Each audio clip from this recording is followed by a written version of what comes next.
你们知道现在生意为什么这么难做吗？ Do you know why business is so hard these days? Just look at this, a huge mall, prime floors, a brand name clothing store with thousands of square feet, and I've only seen 2 people inside, both of them staff. Right now, I'm at Beijing Longde Plaza. At its peak, it's ranked 7th in annual revenue among malls in Beijing. I used to be a regular at the restaurants here. Today, when I came back, I noticed that more than half the restaurants have changed. See that boarded up section over there? It used to be Zhengge Hotpot, a well-known chain. Back in the day, you absolutely had to wait in line during meal times. And it wasn't just this place. Every restaurant I remember had long waits. But now they've all closed down. What's more, there's no new tenant advertised on that board, which means the space is still vacant. In the past, if a place closed down, another business would move in almost immediately. The ones that haven't closed are barely holding on, probably because their leases haven't expired yet. Things are tough. Last time I was here, there weren't as many closures. Over by the street, there's a place that used to be really popular, but it's closed down now, and likely pulling out completely. This whole area used to be filled with snack shops, but they've all shut down. It's really tough. There are just so few people here. And this is the weekend, during mealtime no less. Back in the day, even on weekdays, it wasn't this empty. I remember coming here on a weekday and struggling to find a parking spot, like it was a pilgrimage. Now you come on the weekend and you could practically park sideways. Even downstairs at Hey Tea, there's no line anymore. I remember back then, getting a Hey Tea took at least 2 hours. Now you could get one right away.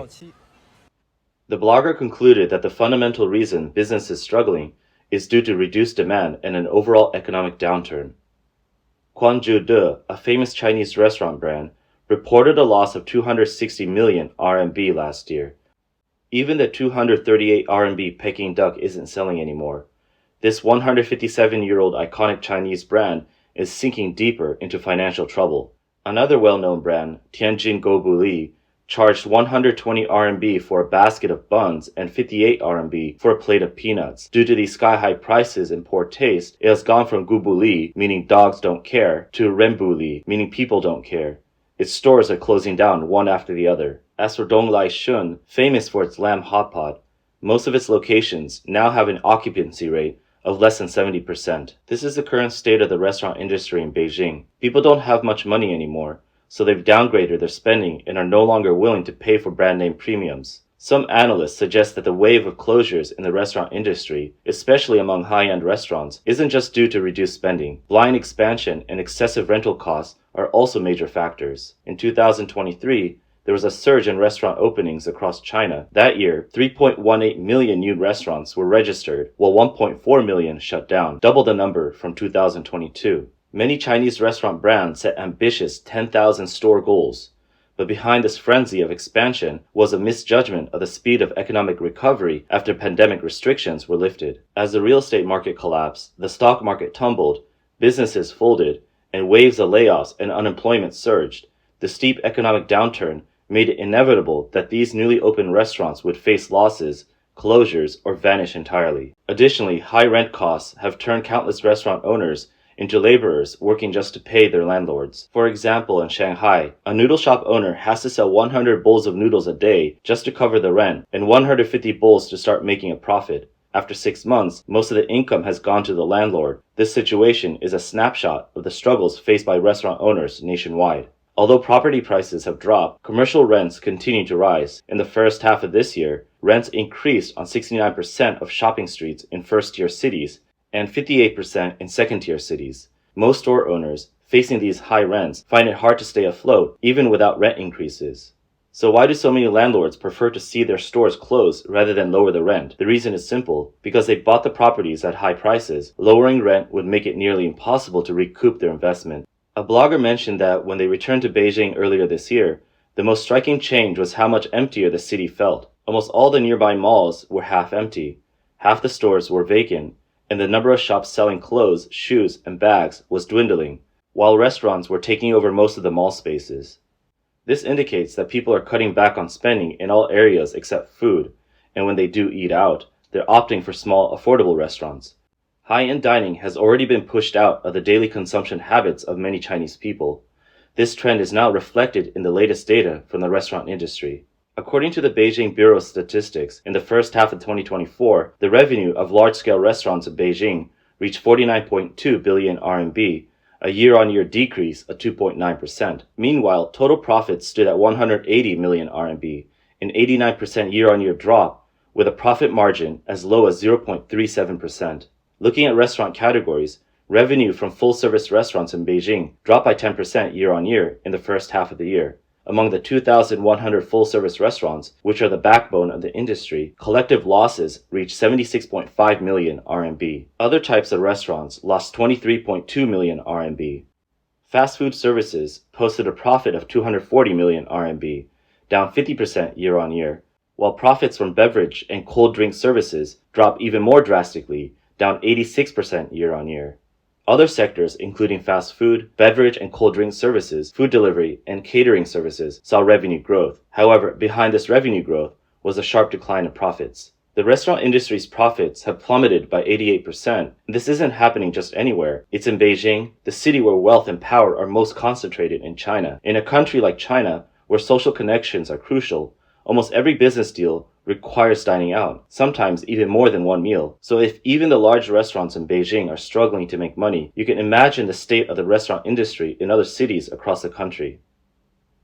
A profit margin as low as 0.37% isn't just a tough business, it's practically charity work. A restaurant owner in Beijing mentioned that while this year's revenue hasn't declined, profits have dropped by about half compared to last year, pushing them to the brink of unsustainability. Wang Guoyu, the owner of Nancheng Shang, stated that in 2024, their store sales are lower than last year, and profits are also on the decline. Nancheng Shang, a fast food chain in Beijing, had 129 stores as of October 2022, all directly operated within the city. In 2023, the chain added over 70 more locations in Beijing. To cater to the trend of downgraded consumption, they introduced highly affordable options like a 3 RMB breakfast and a 1999 RMB small hotpot. There was once a media report stating that in Beijing's restaurant scene, people say every time Nancheng Shang opens a new store, 5 or 6 nearby family-owned eateries close down. Many restaurant owners near Nancheng Shang admit, opening near Nancheng Shang does affect our business. It's just the truth. Wang Guoyu has faced pushback from Beijing's fast food industry. In a Douyin video, he revealed that many restaurants, when signing lease agreements, include a clause that says, Nancheng Shang is not allowed to open here. A Korean restaurant owner remarked that regular eateries cannot compete with Nancheng Shang, whether in terms of menu updates or pricing. However, local businesses are still trying to fight back. Many neighborhood shops have had to lower their prices to compete with Nancheng Shang, hoping that discounts will help bring in more customers. Unfortunately, the results so far have been limited. Compared to high-end restaurants, which have been forced to introduce cheap meal deals, Nancheng Shang seems determined to drive all small and medium-sized eateries out of business. However, this endless price-cutting strategy is not sustainable. Recently, Wang Guoyu candidly stated in a Douyin video, the money we made in the first half of the year might be completely wiped out by winter, so businesses need to prepare in advance. Close what needs to be closed. If the restaurant industry in Beijing is grim, then Shanghai's situation can only be described as catastrophic. According to Shanghai Bureau of Statistics, in the first half of 2024, large-scale hotels and restaurants generated 75.3 billion RMB in revenue, a year-on-year decrease of 2.6%, while operating profits plummeted to negative 770 million RMB. This is a stark contrast to the 1.7 billion RMB profit reported in the same period last year. In May of last year, Shanghai had 2,700 restaurants where the average per-person spending was over 500 RMB.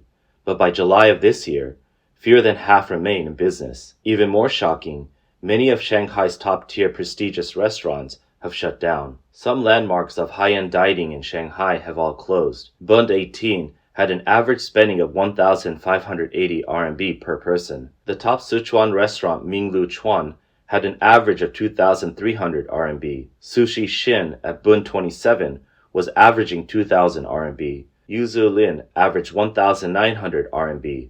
The Michelin 2-star Nordic restaurant Reefer had 3,000 RMB average. Also shuttered are the upscale bar Core on Nanjing West Road, with its world-class bartenders, and the Michelin 3-star restaurant Opera. Typically, restaurant businesses need to maintain a profit margin of 5 to 10%. If it drops below that, they may face financial strain and, in more severe cases, cash flow problems that could lead to bankruptcy. Industry insiders in Beijing have told the media that current profit margins are nowhere near enough to support normal operations. Many restaurant owners are now facing critical decisions about whether to shut down. Even chain restaurants must close their unprofitable locations to stay afloat. The restaurant industry is entering an era where big fish eat small fish, and single brand or small-scale businesses will find it harder to survive. Currently, many small restaurant owners are barely staying afloat, even while losing money. In one video, a blogger visited a small eatery that uses the Meituan delivery platform. The blogger asked the owner, "For this 47.5 RMB order,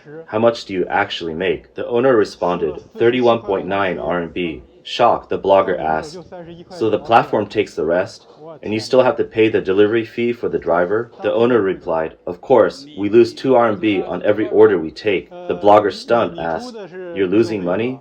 Why are you even on Meituan?" The owner answered, "They control the mainstream market. We don't have a choice." Another food industry blogger noted that the restaurant sector is highly competitive right now. If you do group buying, your store will be packed, but you lose money. If you don't, your store will be empty, and you'll still lose money. In this current environment, competition in the restaurant industry is extremely fierce. If you don't engage in promotions, your business will gradually dry up. But once you're in, it becomes a vicious cycle that's hard to escape. A shop owner I spoke with told me that they launched a group buying deal and sold over 400 sets in a short time, working around the clock like it was a war. But after doing the math, they found that they had lost 16,000 RMB, so they had to take the deal down. However, without the group buying promotion, business at their hotspot restaurant went silent. What could they do? They had no choice but to launch new group buying deals and keep pushing forward. So just how tough is it for China's restaurant industry right now? According to Tianjin data, in the first half of this year, 1.35 million new restaurants were registered in China, while 1.06 million were deregistered or had their licenses revoked. This means that for every new restaurant that opened, nearly one closed down. Industry insiders say that restaurant business has become very straightforward. If your prices are too high, no one will come, regardless of whether you're running a high-end or low-end restaurant. In an effort to get people to dine out, the industry's price wars are becoming increasingly fierce. Last month, the average customer spending at Tai Er's pickled fish restaurant dropped from 80 RMB to 69 RMB, returning to prices from 7 years ago. Haidilao wasn't far behind, launching the Shanghai hotpot with base soup starting at just 9.9 RMB, and single-person meals priced at 49 RMB. Quanjude went even further, offering 4 items at special prices, rolling back to 2008 pricing levels. If you don't cut prices, your business will collapse immediately. But joining the price war doesn't guarantee survival either. Those with capital can grit their teeth and stay in the fight. Those without capital often have no choice but to close down. In this fierce competition, many restaurant giants have lost everything and quietly exited the scene. For instance, the restaurant chain Shabu Shabu reported a loss of 260 million RMB, with net profits plummeting nearly 133 times. Naishui Tea is expected to report losses of 420 to 490 million RMB. Shanghai entrepreneur Hu Li Ren commented, "Restaurants are like the last hurrah for China's physical economy. Now that restaurants are going under, it seems like the entire Chinese economy is nearing its end." For the over 20 million workers in China's restaurant industry, tough times may still be ahead. Some predict that a large wave of hotel closures will hit China in the second half of this year. 你看，现在暑假还没结束。 Already we're seeing signs of this. Even before the summer holidays have ended, many hotel owners can no longer hold on and have surrendered.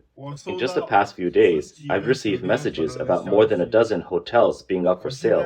I'm on my way to check out one of these hotels right now. This year has been incredibly tough. In fact, the wave of hotel closures began some time ago. A hotel supply store owner said, "So many hotels have gone out of business this year that even those selling hotel supplies can't keep going. We just acquired the inventory of a hotel that closed down. Thousands of brand new plates and dishes. We're practically giving them away. And this rice cooker, which you might think is expensive because it's brand new, I'm selling for just 20 RMB. The owner went on to list many hotel supplies, all being sold at extremely low prices. For example, a 4-door refrigerator with cooling on top and freezing on the bottom used to sell for 1,080 RMB second-hand. Now, a brand new one is only 1,180 RMB.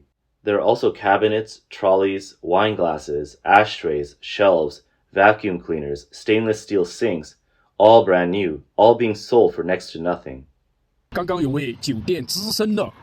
A seasoned hotel industry influencer recently said that in the next 3 to 5 years, up to 50% of hotel owners may face closure or bankruptcy. I don't think this is an exaggeration. Just look at the hotel market this year, especially from mid-August until now, and you'll understand just how cold this winter might be for the hotel industry. The wave of closures in the restaurant and hotel industries is not limited to major cities like Beijing and Shanghai.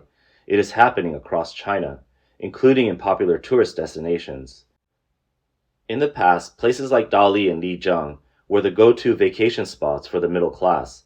During holidays, these areas were packed with visitors, and the prices of accommodations, especially homestays, would skyrocket. But now, with the economic downturn, downgraded consumption, and reduced tourist numbers, homestay prices are plummeting. I'm from Chongqing, and I run a guest house here by Erhai Lake in Dali. Right now, I've lowered the prices for all the rooms in this building to the lowest they've ever been. Do you see any cars on the road? No, right? Occasionally, one might pass by, but there are no people, not a soul in sight. The rooms are empty, and the pressure of that is immense. There are no guests, and the owner of a guest house in Lijiang is worried about it going out of business. Hi, I'm Wu Yo, and I run a guest house in Lijiang Old Town. Currently, I have 4 guest houses in Lijiang. The off-season has arrived, and now most of the rooms are empty. This year's peak season ended in the blink of an eye. For the next few months, the rooms will mostly be vacant. If this continues, the guest house will go under. Even though I only have 10 rooms, the daily cost is around 1,000 yuan, so right now we're losing money every day.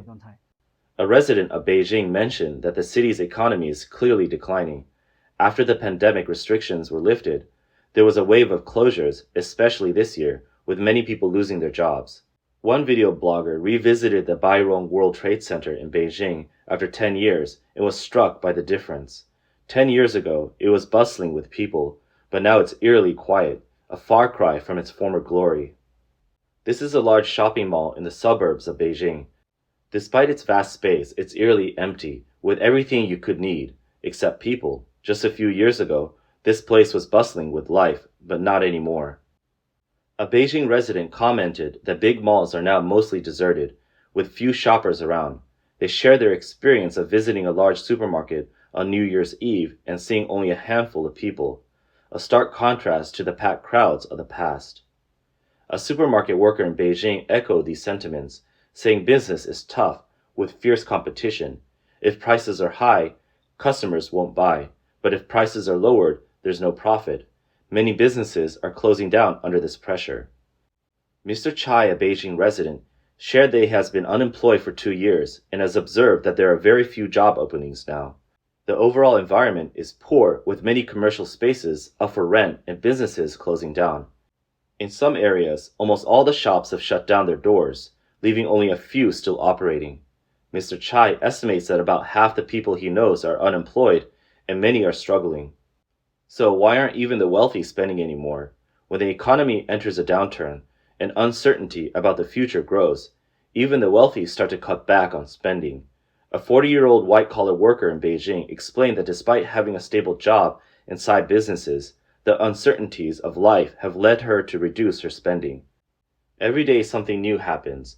One day they adjust Social Security, the next there's talk of a new housing tax. Then the stock market takes a hit. My sense of security has plummeted. I don't know when the next blow will come, so I've had no choice but to start spending less, she said.